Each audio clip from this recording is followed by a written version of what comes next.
Welcome to a special conversation with Invention Convention patented youth inventors.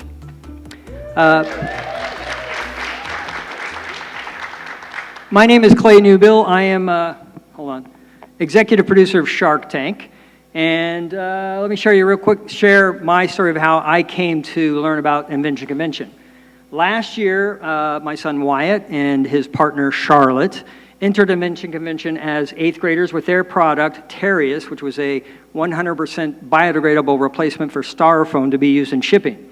And when we arrived here at the Nationals, was completely blown away by the experience and just the energy, so inspiring. First, I'd like to say thank you to all the people who put together Invention Convention, the people who work on it, because it's such an incredible, it really is a life-changing experience for so many kids. And the message that Invention Convention sends to young people, which is so important, is believe.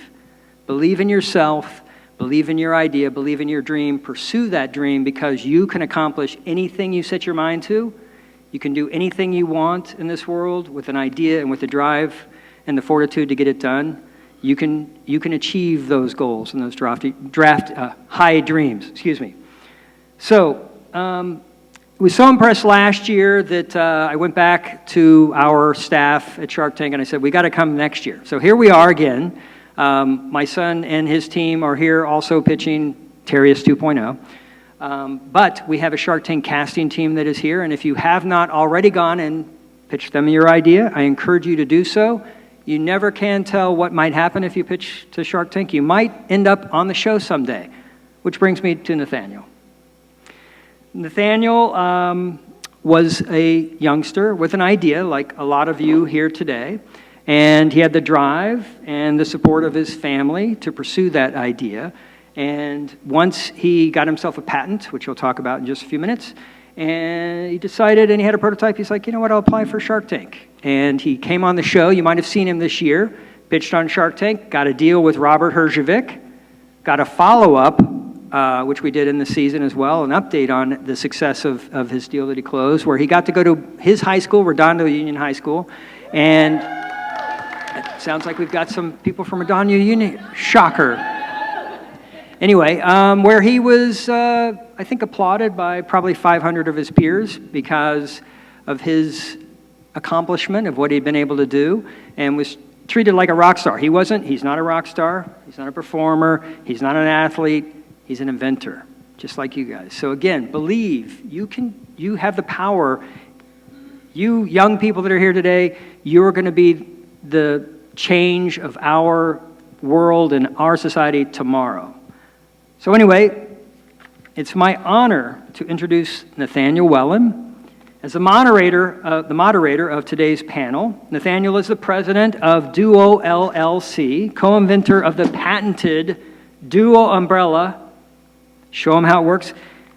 The idea evolved into the Duo from reimagining how people can stay dry, conveniently and comfortably adds a second hidden adjustable retractable handle that extends from the first handle to enable two people of different heights to walk and hold an umbrella at the same time. Stay safe and stay dry. The Duo, ladies and gentlemen. As I mentioned earlier, he's a freshman at Redondo Union High School in California. Began his journey when he was 7 years old with an idea, and you just saw the Duo. Nathaniel has received awards through Redondo Beach, South Bay, and California Invention Conventions, which led to his advancement to the U.S. Nationals here in 2022, where he won Most Original, as well as second place awards among all 7th graders. He was then invited to compete in the global competition. Nathaniel partnered with Shed Rain, which you may not be familiar with Shed Rain, but it is the largest manufacturer and distributor of umbrellas in the world. And how did he get that deal? He called them. Hi, I'm Nathaniel. I'm 14 or whatever it was at that point. Have you heard of my invention? So again, believe in yourself and your idea. Earlier this year, As I mentioned, you might have seen him on Shark Tank.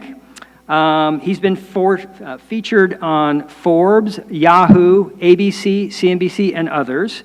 And in addition to all that, he's an honor student and writing for his school newspaper. He also plays on the high school boys water polo and swim teams. And he also, I don't know when he finds time to do it, but he surfs. He likes to surf in his spare time. Maybe he surfs at night. I'm not sure.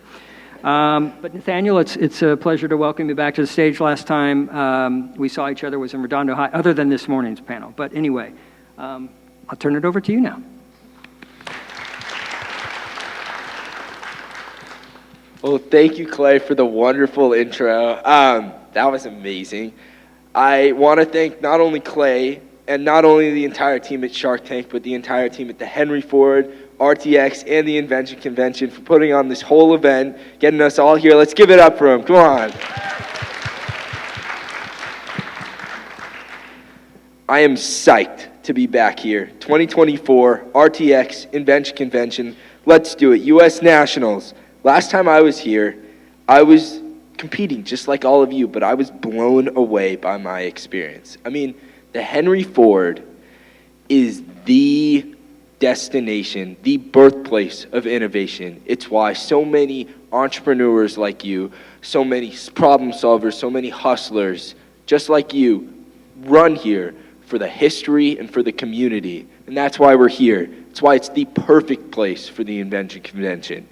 But I want you to keep in mind that the Invention Convention is so much more and so much equally about the convention as it is about the invention. We are here together as a team, as a community, to be together, to work together, to learn from each other, to teach each other. It's the most amazing community that I think of entrepreneurs, of kids, of adults that you could ask for in the entire world. I'm so grateful to be a part of it.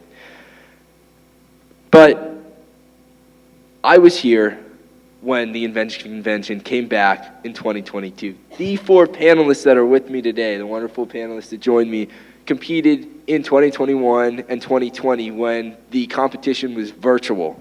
So this is their first time at the Henry Ford. They were selected by the law firms Wilmer Hale, Clark Hill, Cantor Colburn, and General Motors to receive pro bono services to apply for a patent.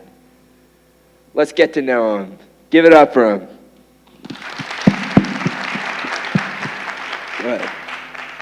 Thanks, Nathaniel. Hi, my name's Krishiv Patel.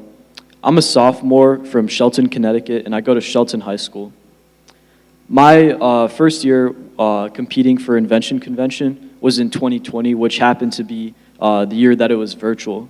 So my process kind of looked like competing. So actually, my first year in 2020 was kind of on the overlap when COVID happened.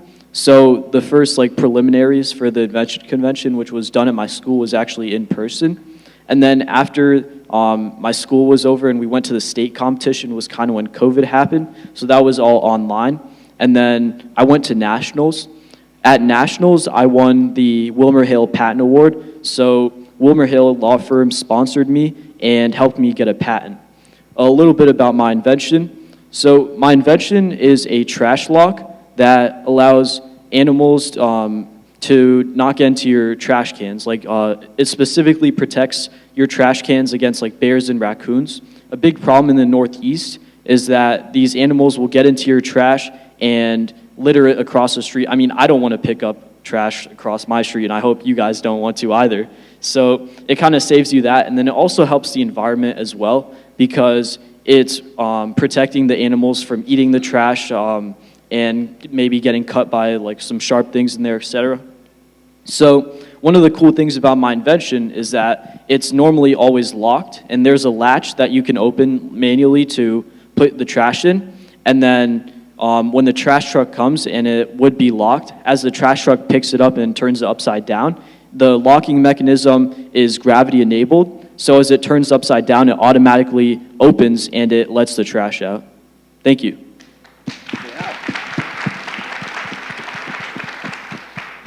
Hello everyone, my name is Snigtha Mohanraj. I'm also from Connecticut. I competed in the U.S. national competition in 2021, so that was also a virtual year. Currently a junior in high school. And yeah, my project in 2021 when I competed at nationals was called the Pharaoh Sponge, which was basically a novel way to remove harmful microplastics and oil from water. I've been working with water contamination for quite a few years, especially because to me, I was particularly drawn to it, especially as an environmental issue that has a lot of social justice issues attached to it as well. Because it's a socially charged issue, it disproportionately impacts a lot of communities that do not contribute that much to the problem, but are facing the most severe impacts from it. So even if these communities are not contributing much to the pollution that we find in our water, they are ultimately forced to deal with the consequences since they cannot afford or have access to clean drinking water or any other treatment facilities. And so my solution to remove microplastics and oil specifically from water was to design the Pharaoh Sponge, which uses iron oxide and bentonite, two substances that are able to attract and sequester the contaminants, and hopefully protect both those communities, but everyone in general, from the harmful effects of those contaminants. Thank you.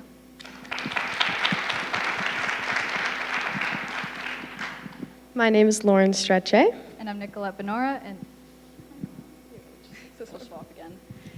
my name is Nicolette Buonora, and we are the inventors of Battery Swap.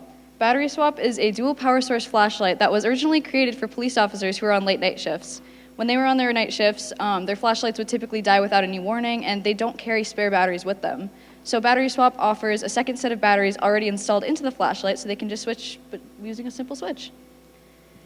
For us, it started as a project in our freshman year engineering class. We were tasked with coming up with something for the police officers, and from there we got to talk with them, really figure out what they needed, and our wonderful teacher, Mr. Scott, has encouraged us to enter in the Massachusetts Invention Convention, and from there we got to go to the national convention. We were also competing in 2021, so it was also virtual, so it looked more like a video we were taking in our basement, which is not as cool as the Henry Ford, but when we finally figured out the results, we got our patent sponsorship from Clark Hill, and that led us to here.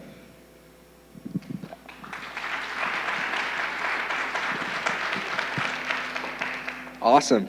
Okay, so I'm just going to share with you guys a few words of advice given what the awards tomorrow that I learned when I competed in the Invention Convention, and then I'll bombard them with a bunch of questions, everything you guys are thinking about. Okay, so by now, most of you, or all of you, I assume, have presented your ideas, but I am 100% positive that you all did fantastic, and that's for one reason. You are here. You are at the Henry Ford, at the National Invention Convention 2024. You are in the select few group of everybody who competed in the entire nation this year, and you earned your spot here. Whether you get an award, whether you don't get an award, be proud of what you did, where you've come. I mean, this is such an amazing community. This is such an amazing process to be involved in. Certainly, I'm so thankful to be here today with all of you. But, I mean, this community, this event gives you a platform to take your ideas to the next level. There is nothing stopping you, whether you get an award or not. Go for it, hustle, you got it. Use your passion, use your stamina, use your teamwork, and you'll get lucky on the way. Okay, so now with the, thank you. Thank you. Okay, so now I'm going to hit you guys with some questions. For this one, I think we'll just go down the row. How long did it take you to receive your patent? Yeah, so for me, I was working with WilmerHale Law Firm, and it took me about 4 years to get my patent, which is a pretty long time. Yeah, for me, I was for Colburn and General Motors. I received my patent award in 2021, and we started that process later in the year, and then I recently just got the patent this year, like January, February 2024, so it's been quite a while as well. Ours was very similar. We also got our sponsorship from Clark Hill in 2021, and we got our patent in February of this year, so just about 3 years as well. That's great. Okay, so now I'm going to hit you guys on the end again with this one. What was it like to work with the law firms and attorneys you guys worked with? You got your pro bono services from. Working with Clark Hill was a really wonderful experience. They were super easy to work with. They told us everything that they needed us to do, and they were super great about sending us just a list of everything that they needed from us, whether that be drawings, a diagram, an article, a write-up, anything from us. They were super great about letting us know pretty quickly. Yes, they were very good at communicating deadlines, which was really helpful for us as we were obviously in school while this was happening, and sometimes we'd get caught up. And so it was really helpful when they made it very clear what deadlines were and what they needed by those deadlines, so we knew exactly what we needed to get done. They really did a lot of the heavy lifting and made it very easy for us to get through the whole process, which was great because it made it so much easier for us, especially as full-time students. That's great. Snigtha? Yeah, I mean, I'm going to be a little redundant and just kind of echo what they said, but I also had an amazing experience working with Cantor Colburn and General Motors. It was a long process, like I said. It took a few years to actually get the patent. And there were some months where there was just nothing happening, and there were times where I just completely forgot I was even getting a patent. It is a long process, and there are a lot of dips where you just don't really have anything going on, but the patent attorneys that I was working with, they communicated so well with me. They updated me about everything. I got to tell them everything that I thought about what they were doing, and they would send me so many documents that I just didn't understand really, but they tried to make it as digestible as possible. They would send it, I would say, perfect, looks great. They would send something else, I would say, perfect, looks great. I would say the exact same over and over again because they made the process so simple. They understood exactly what they were doing. They were obviously experts, and honestly, the contribution I had to give was just say, hey, this is my idea, put everything out there, and they really helped me out and made the process so simple and fast. That's awesome. And then Krishiv, is there anything you want to add to that? Yeah, I mean, I think they really covered it all. I worked with WilmerHale, and one of the main things, main benefits of working with these law firms is, like Snigtha said, they're experts at what they do. If you run into any issues in the patent process, they're going to be able to help you out. A common issue that many people that apply for patents is that they have slight overlaps with other people who have already had patents issued. So these law firms, they understand all these legal terms, and they can phrase certain filings just slightly differently so that it allows you to kind of pass by and apply for your patent. And it's just this type of help that you get, you can't really be found anywhere if you were filing it by yourself. Totally. Okay, so when I applied for a patent with my dad, who's right there in the crowd, I was surprised, at least. He had gotten many patents in the past, but I was surprised with the time that it took. It took us about 3 years to get the patent after we had followed it. And I was surprised to learn that that's honestly even quick for a utility patent. So for Lauren, what surprised you about the patent application process? A big part of the patent application process was the level of detail that you have to go in to really write all the write-ups and all the documents to submit for the patent application process. They asked us to really describe every little thing about our invention, which I didn't really expect that there was going to be that much detail put into it, but they're trying to make it as specific and as unique to your own invention as possible so that the entire thing is protected, and there's no chance that anyone else could take your idea just by making a slight change to it. And that meant we had to really look back and to look into everything that we saw within our invention to create the most specific write-ups possible. And they really helped us with that, and I was just very shocked at how much we had to put into this to really protect it from everything.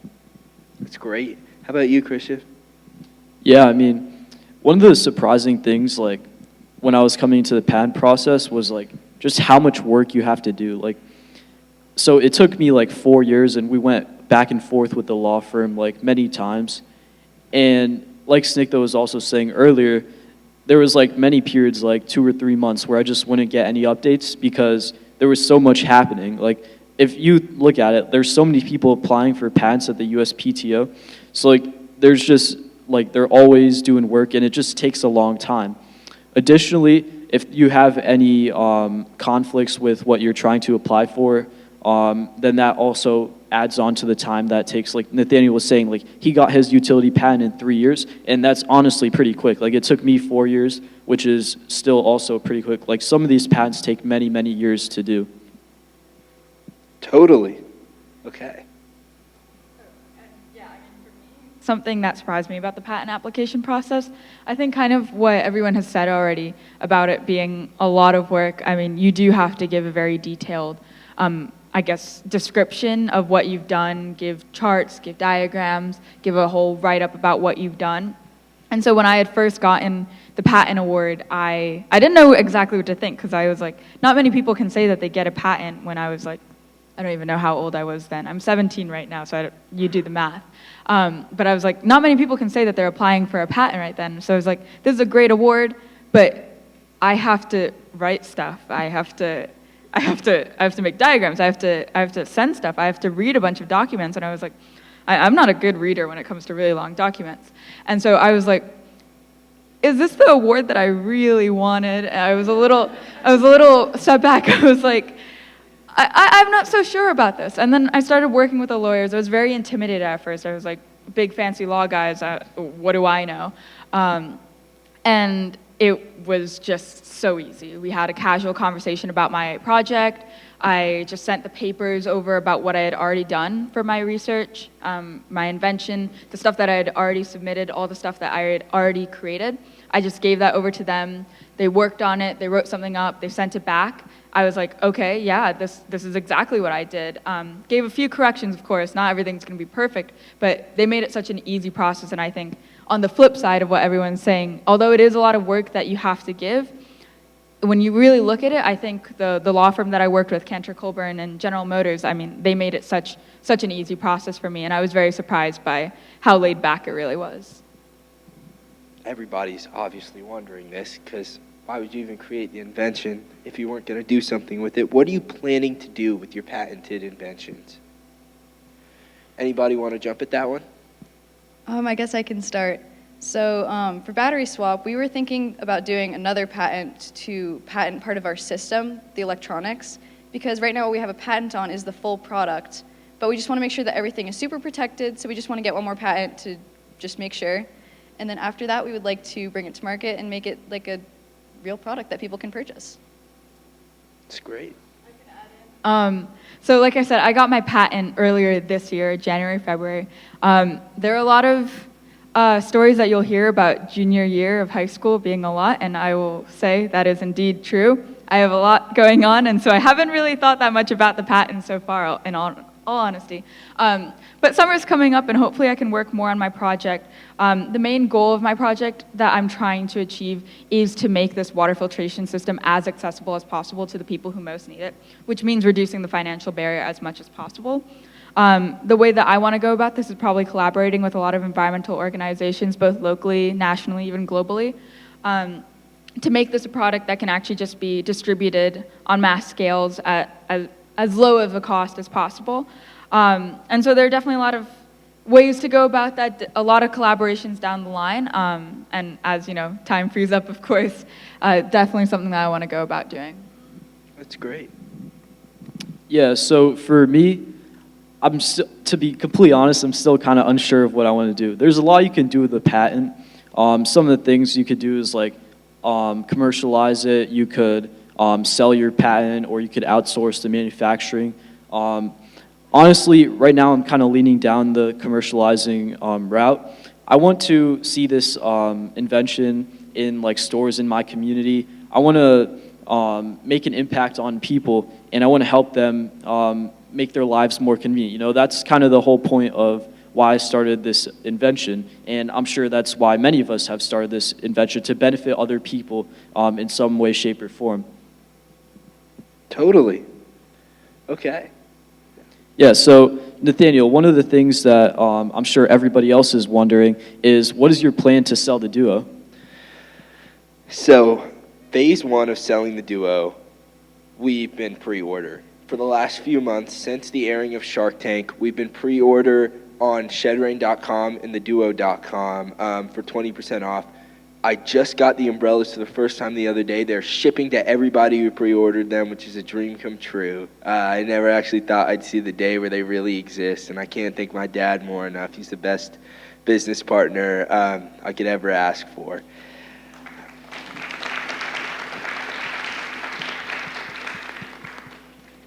Yeah, I mean, working with Shedrain and Robert, the next thing we're doing is we're going to be online. You can buy the Duo on theduo.com and shedrain.com, but you'll also be able to buy it on Dick's, REI, Nordstrom, Target, and Amazon. And then we will be in the physical versions of those stores later this year. Plus, we want to create a compact, more affordable version of the Duo for people to fit in their purse or bag whenever they need it on the go. And don't forget to follow the Duo on Instagram at holdhandles.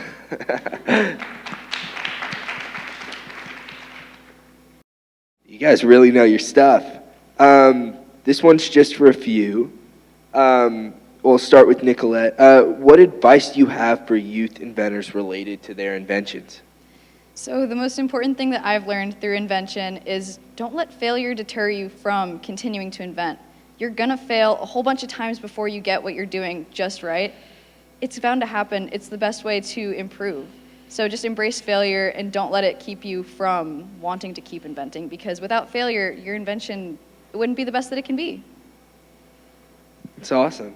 And then Krishiv, how about you? One of the best pieces of advice that I've ever gotten is to stay aware of your surroundings. And this is one of the biggest things that really helped me when I was starting out with my invention. So in my community, like the problem that I'm solving for my invention is animals getting into your trash can, littering them on the street. So in my community, that was like a big problem that was happening. And like if you're not aware of your surroundings, like you're never going to be able to find these widespread problems that are occurring. Additionally, if you're aware of your surroundings, you'll like see like how these problems are affecting the community and how people are trying to solve them, how you can enhance these solutions and create your own. And I'm sure everybody else is wondering. I mean, you guys are just kids. You still have a whole life to pursue, all of the things you want to do, college, jobs, hobbies. What are you planning to pursue after high school? Anything from college or field of study, career interests? Why don't you start, Lauren? I just graduated last Friday from high school. Thank you. This fall, I will be attending UMass Amherst. I will be a mechanical engineering major. I hope to have a focus in aerospace engineering. That is the type of engineering that most interests me. I'm not really sure what I want to do for a career. We'll figure that out someday, hopefully. But I'm very excited, and I'm definitely going to try to keep engineering a big part of my life.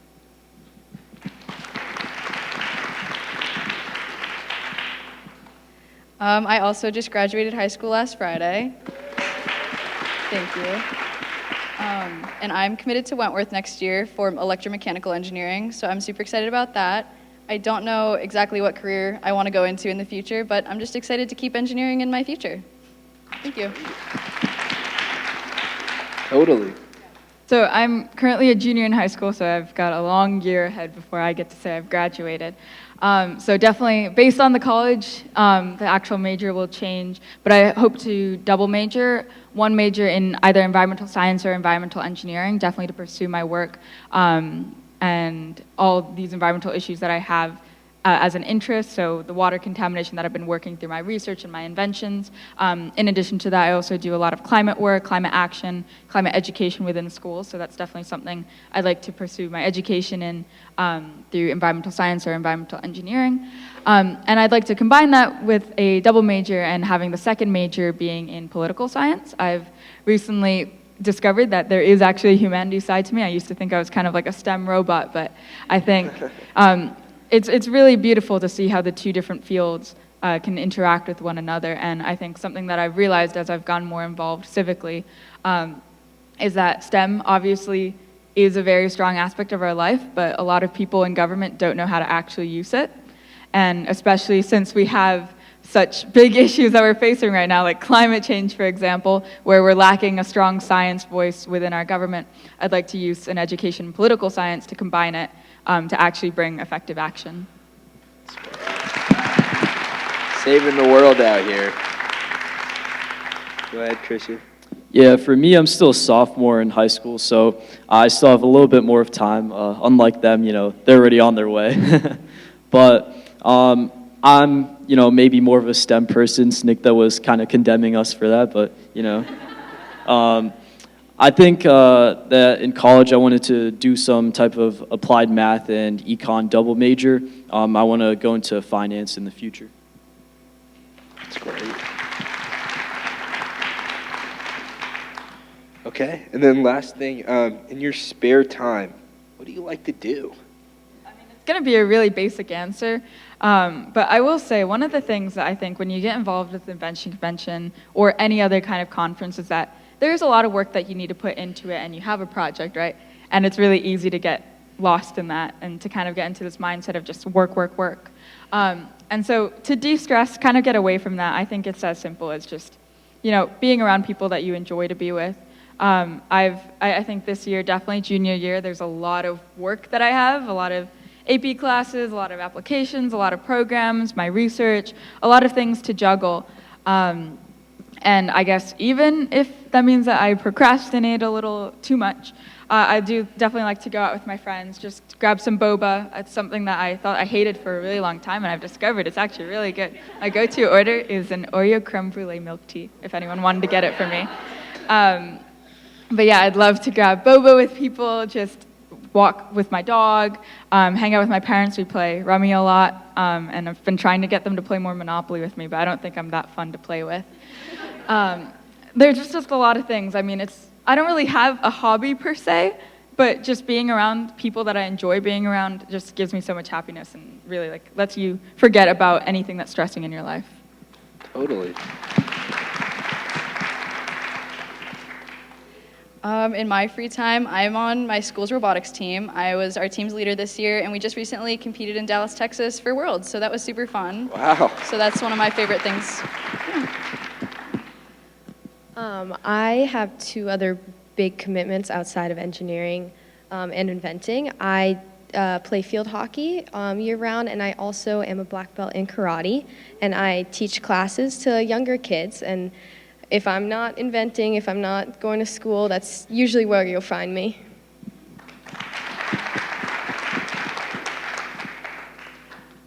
One of the things that I do in my spare time is play tennis. I'm on my school's tennis team. And like Nicolette, I'm also on my school's robotics team as well.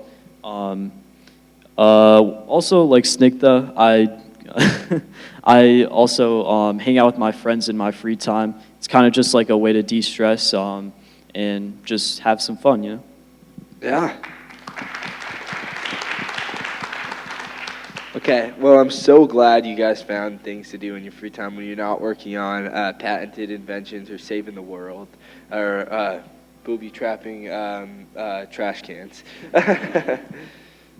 No offense, I think that's a great idea. No, I like it, really, I could use it. I see a raccoon on my street every day. We're going to open it up now to the audience for some questions. Anybody, any question for anybody?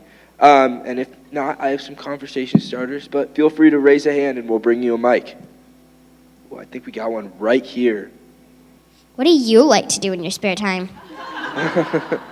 Thank you. You keep asking them all these questions and you never answer for yourself. Thank you for giving me a moment to speak. As the moderator, I try to give them, most of the talking time. In my spare time, like Clay said, I surf with my buds, and we play water polo, go to my friend's pool. I feel like I'm a pretty active person. I try to constantly be doing sports, but there's a lot of time towards school once you get in high school, especially if you want to take harder classes, which I'm going to throw myself in the ringer next year. And then there's a lot of time towards sports.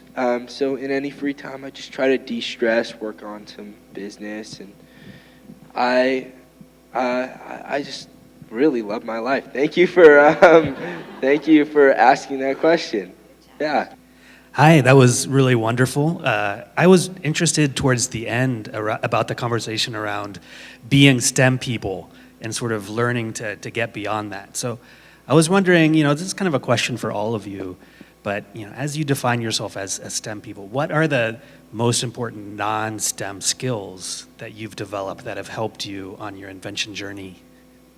It's a really good question, actually. Do any of you guys Yeah, have an I think, experience? not even specific to STEM, but just in general, communication is so, you can't say it enough. I think a lot of people say communication is the best skill to have, but they really mean it.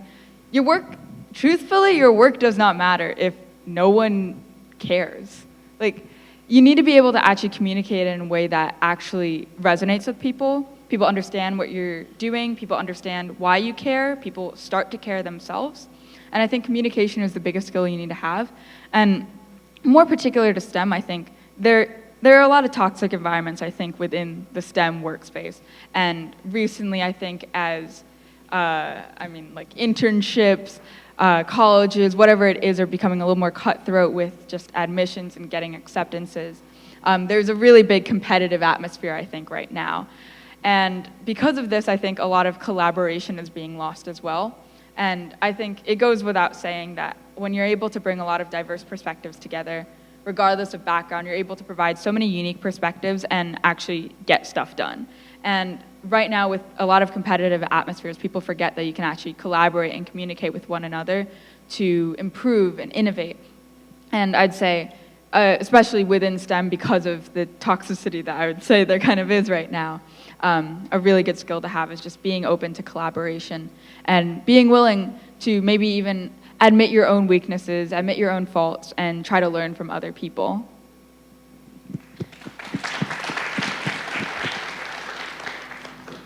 I was going to add to that and say that something I learned from STEM that I've now applied to the rest of my life is confidence, which is something that when I was a little freshman going into my first ever engineering class that I knew nothing about, I did not have a lot of confidence at all. And now I'm sitting up here on a stage giving a panel discussion, which is not where I ever thought I would be, but I would not do it without gaining that confidence in my abilities. And I want to owe a big part of that to our fantastic engineering teacher, Mr. Scott. He was the one who really encouraged us to step out of our comfort zones and enter in the convention and to keep going with this process. And through that, we grew to really strengthen our own capabilities and really understand that this was a product of our doing and that we got to this stage because we earned it. And that was, I think, really huge for us, especially as women in STEM, since there is a smaller population of us out there. I think that was a huge boost in confidence, knowing that we really got here out of our own hard work. And I can now apply that to every aspect of my life because I know that what I do is so worth it, especially if I'm putting my mind to it.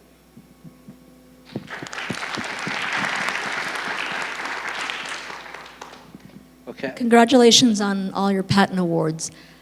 But if someone doesn't get a patent award, how difficult would you say it would be to apply for your own patent? Do you have any idea? Or do you think you could have done it yourself or with your parents? Or how difficult or you think it would be? So with filing a patent, it's definitely much more of a tricky process when you don't have a patent lawyer. I did a separate project where I filed a provisional patent just as part of a class. And I can definitely say it's a lot harder without a law firm, but it's still doable as someone who's younger. The USPTO makes it pretty easy. They lay out a lot of their stuff on their website on how to file a provisional and a utility patent. It's about $60 to do on your own for a provisional, and then I'm not sure how much a utility patent is, but you do have to pay out of pocket. But the process is a lot more learning-based. You have to learn exactly how they want you to fill out the forms, whereas the law firm kind of did it for us. Sure. So it's a lot trickier to do on your own, but it's still totally doable, and USPTO makes it not too difficult to do. Thank you. Okay. Of course. What is it like on Shark Tank? Is it like a tense environment, or is it like stressful? Like what? Oh, great question. I will tell you right now that I prepared probably 8 months for Shark Tank, from the very beginning, pitching to judges like you guys did today, to being in front of the sharks. After 8 months, I was terrified. I was so scared. I'd been watching this show since I was almost born. My family throws it on the TV all the time. I come from a family of entrepreneurs. I know the sharks through the TV so well that it's like I almost knew them in real life.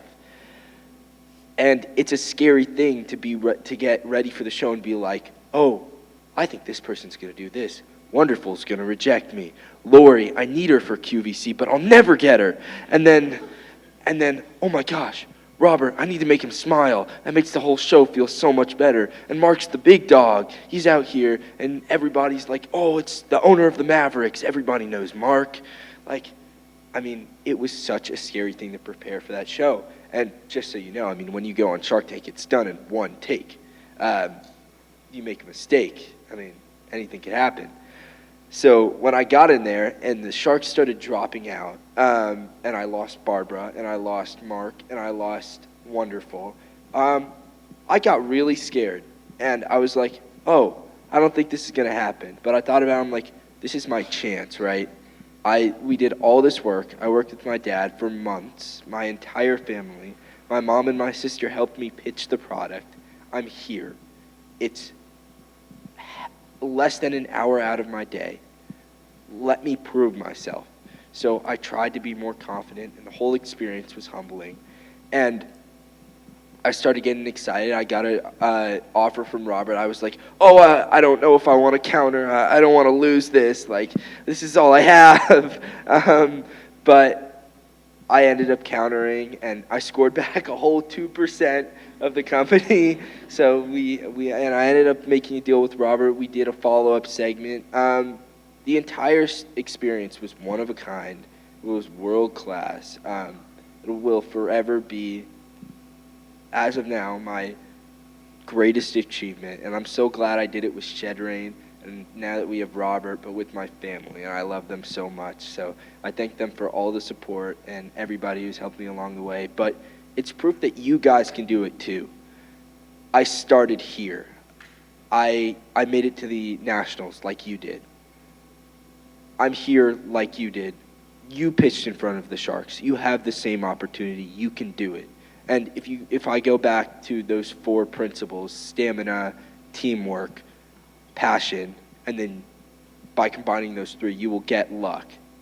You can really achieve anything. You guys are all so inspiring. So it's really, this is such an amazing community, and I'm so glad we're all here today.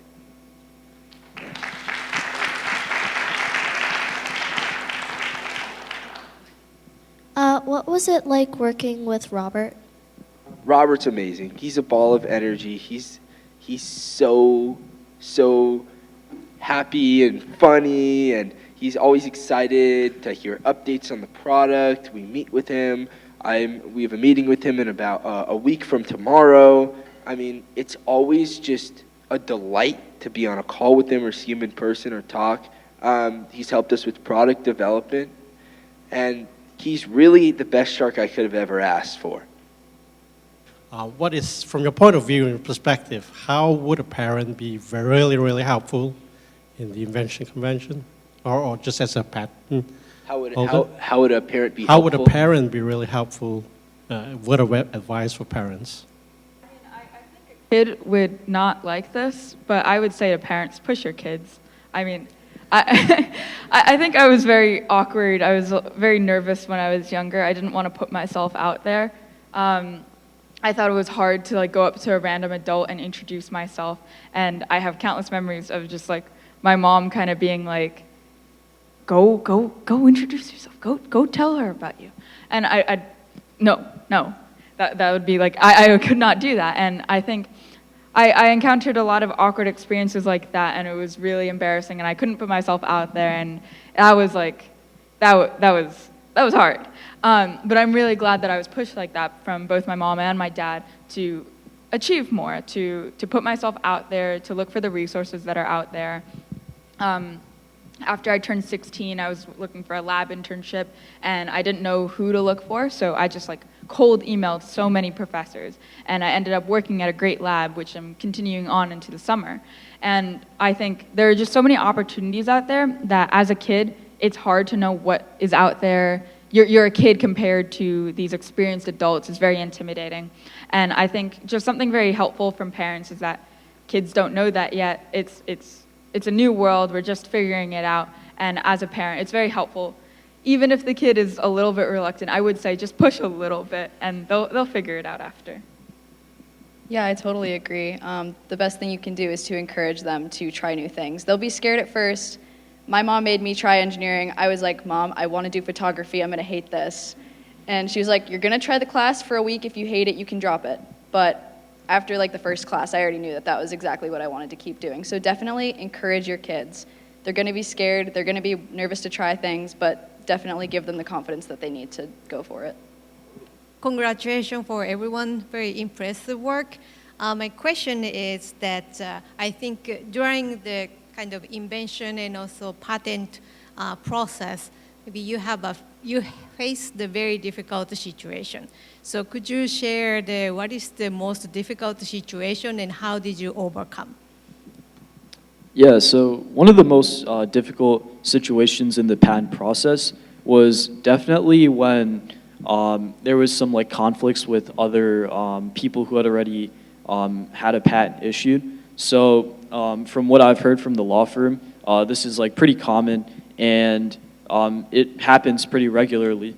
So for me specifically, what we had to do is we had to restructure the way that a certain part of the lock was filed, because somebody else who had filed for a trash lock had a mechanism that kind of had some type of overlap according to the USPTO.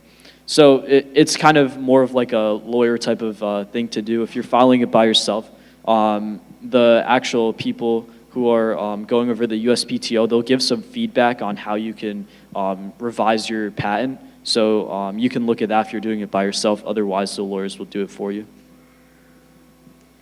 I think we had a very similar experience with the patent lawyers as well, but as for the entire invention process itself, I think our biggest struggle was that we were going into this project with very little information or knowledge on what we were doing. As Nicolette just said, that she was not wanting to do an engineering class when she first started. I picked the class because I just wanted a fun elective. And when we started working on this project, we had really no technical knowledge at all. And that was a big obstacle we had to overcome, because we had to figure out how to weld things, how to set up electrical circuits, how to 3D print things. And there were other skills such as confidence that we have to learn as well.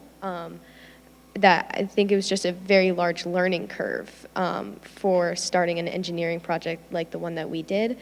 And I think that was probably our biggest challenge to overcome. That's where we spent a lot of our time learning technical skills and skills on how to speak to people and how to create the videos and how to really communicate our design. And I think I gained a lot of really valuable things from that, but it was definitely not easy at the beginning.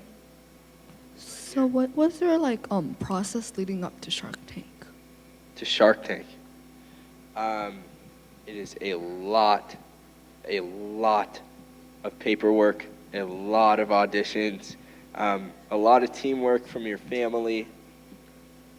It's commitment, if I could describe it in one word.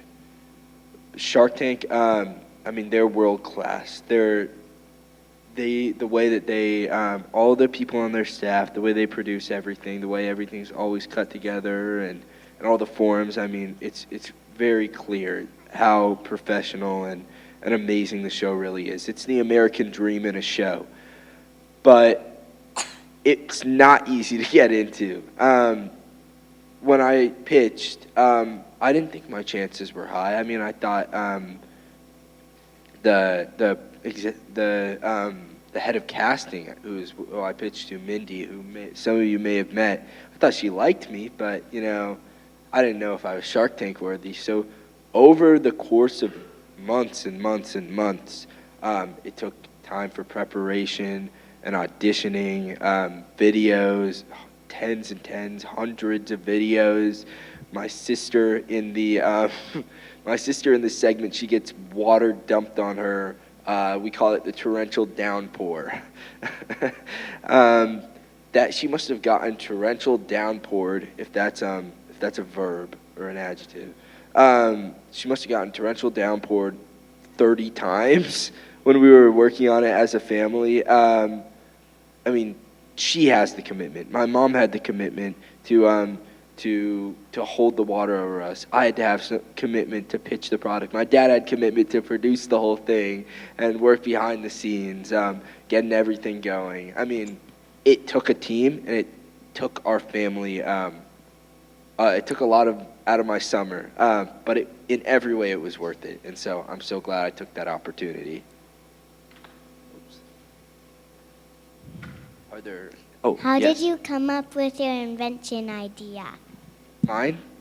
It was a cool morning in Atlanta, Georgia. He's always thinking ahead. He brought an umbrella because he saw rain on the forecast, but it's only a three block walk to school from our house through a park. We thought it would be easy, right? It starts pouring, and we're getting drenched. And so we take out our little compact umbrella, and we're like struggling to stay underneath it. And I'm trying to keep his walking pace, and he's trying to hold it over me, and I'm tugging on it, and I'm too short for him to put it over me, so the rain's still getting through, and it was such a struggle. I got to school, my lunchbox, all my papers were destroyed, my lunch was destroyed. I thought there had to be a better way. Keep in mind, I was 7 years old. And so I thought, what if there was a second handle on the umbrella? What if I had something to hold on to instead of walking aimlessly trying to stay under this little brim? And that's how the duo was born. So over the last 8 years, we've been working together and with Shedrain, and now with our super helpful partner who we love, Robert. And it's the dream come true. So that's been the journey of the duo.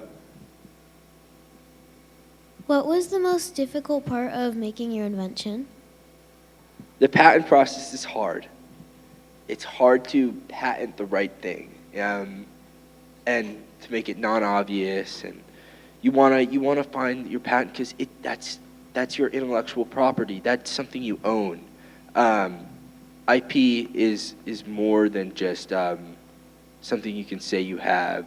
Protection. It's that barrier that identifies your product as its own. No one can steal that from you. So originally, it was through product development. It's been hard to pinpoint to, I think, beyond conflicts and making mistakes and getting rejection. I think it's been hard to pinpoint to patent the right things. It's a lot of money. It's a whole process. And you have to choose the right thing to patent because you're going in a certain direction, and you can patent anything from the handles themselves to the telescopic poles connecting and twisting. And so now we filed for 2 more provisional patents, and they're all about the newest product, which I displayed here, where the second handle pops out, comes down, twists to lock into place. The original patent was for the idea of 2 handles, and sometimes it takes more than 1 patent to get things done. But in the end, pinpointing the right things to fix and getting past a lot of rejection and failure, I think, was the biggest challenges. I mean the invention, not the patent. Like, what was the most difficult part about making the invention? About making the invention. When we were working with Shedrain to create the duo, it was hard to engineer, and they know a lot about this. This senior engineers over here going into high school or into college for engineering. I mean, it's a hard thing to create all of these moving parts in this tiny little pole on an umbrella. And so it takes months and months of engineering masters who worked at Strechay and who are our partners, who is the best. They worked in China to create a dual handle umbrella that could not only pop out the umbrella itself, pop out the second handle, and lock it into place. So it was a lot of engineering. It was a lot of phone calls, a lot of emails. But in the end, I love the product that we created. How much did it cost you for your patent? Oh, wow. For the patent itself, it can be thousands. Ours was thousands. But, I mean, it costs even more to get access to attorneys, and that's why I think you guys are so fortunate. And it's that's why the Invention Convention is so amazing. Because they're putting kids on a platform, to get their ideas out there and to afford these things and to get patents and protect their inventions that are so valuable and so ingenious. I mean, like, the stuff that you guys have been able to accomplish is amazing with these patents, and I only see you guys taking it further in the future. But yeah, it's hard to secure a patent. It's expensive. It's a process, and so it's really just a beautiful thing. The Invention Convention can put all this together. I think we're running out of time here, but this was a fabulous audience. Thank you guys so much. Let's give it up for our panelists too. One big round of applause.